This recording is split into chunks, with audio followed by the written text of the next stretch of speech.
Hello, and welcome to a guide on how to get good at Gambit. Let's get started. With the season of the Drifter approaching, I thought it would be a good idea to share my limited knowledge on the game mode that will be heavily featured. Gambit is a game mode in Destiny that combines the glorious PvE experience of Destiny with the PvP aspect of the game. Each Gambit match starts off with 2 teams of 4 facing each other inside the Drifter's ship, the Alrighty. Take this time to dance, taunt, or furiously teabag. Both teams will be transported to the exact same map to face off against the same enemies. Enjoy absolutely destroying any and all ads that have the misfortune of getting in your way. But keep in mind that, if you're the first person to enter their line of sight, you will be shredded faster than the downvote button gets clicked on YouTube Rewind 2018. Ads that are killed will drop motes. The stronger the enemy, the more motes will be dropped. Pick these up and drop them in the bank, located in the middle of the map to score points. Depending on how many motes you have, you will lock the enemy bank and summon a blocker that they need to kill. 0 to 4 motes will get you nothing.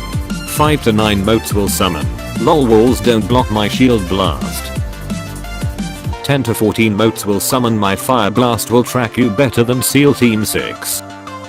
And going for 15 motes will get you killed by the invader. Speaking of the invader, after banking 25 or 50 motes, a portal will open up to the enemy team's map. One player from your team can jump through to give the enemy team the authentic JFK experience. While you are on the enemy map, you will have a pseudo wall hack. You will see name tags of the enemy players. These name tags will display how many motes each player is currently holding. Use this to prioritize your targets. Any motes lost from dying are permanently lost for the rest of the match. When it comes to countering an invader, remember that the invader can see your position and is probably waiting with a shotgun around the corner.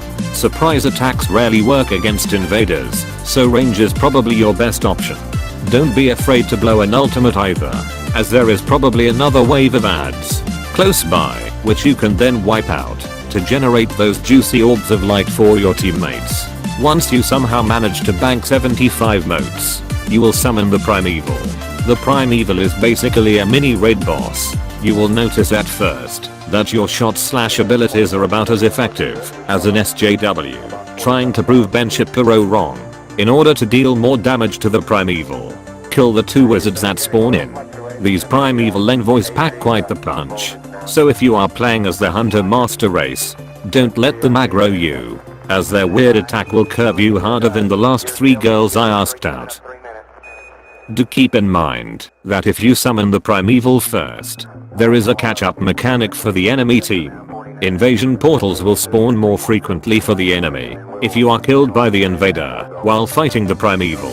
The Primeval will be healed a significant amount. The most annoying part about this mechanic is that the invader doesn't actually have to land the killing blow on you. If you get tagged by the invader and then die to other damage, it counts as an invader kill. Now, for some general tips. Pay attention during the match to the bars at the top of the screen. When you pick up motes, a white bar will appear. This indicates how many motes your team currently has that aren't banked. Once you bank these motes, the bar will turn from white to blue. You will also notice that there are 2 vertical lines on your progress meter. These lines indicate how far you need to get an invasion portal. Pay attention to your enemy progress meter so you know when they are about to invade. Pay attention to how many motes your teammates have. If they have 4, or 9, or 14, let them get the motes from what you killed, so they will actually bank instead of running around with a lot of motes and get killed by the invader. Every now and then a high value target will appear.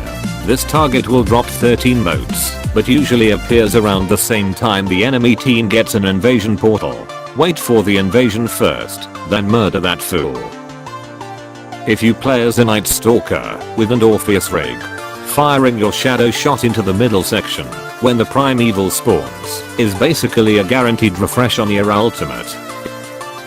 If you play as a gunslinger, running way of the sharpshooter with a Celestial Nighthawk, you will melt most of the Primeval's health. If you have at least 2 stacks of the Primeval Slayer buff, you will usually do more than half its health in one shot. Power ammo spawns every minute or so. Usually around the time you get your first invasion portal, you will be able to pick up the power ammo. Use this to show the scrubs on the enemy team who's boss. Invaders will always spawn in one of 3 locations. The far right of spawn, the far left of spawn, or directly in front of you. When you are invaded, check these locations for the red glowy boy to counter attack. Bows are next to useless in this game mode. Running a titan with hammer strike / melting point will shred the primeval llama so much that a golden gunner with celestial nighthawk can pretty much one-shot it. Remember when sending blockers, that 4 shieldy boys are more annoying to deal with than 1 year invader didn't manage to kill me boy. Shotguns are extremely effective in killing blockers. If you hear the drifter say turn around and bank what you've got, gathering more motes will only set you up to get killed by the invader. This concludes my guide on how to get good at Gambit. Subscribe for more videos that are as useful as using essential oils on an unvaccinated kid. Until then, have fun and stop using not forgotten in quick play.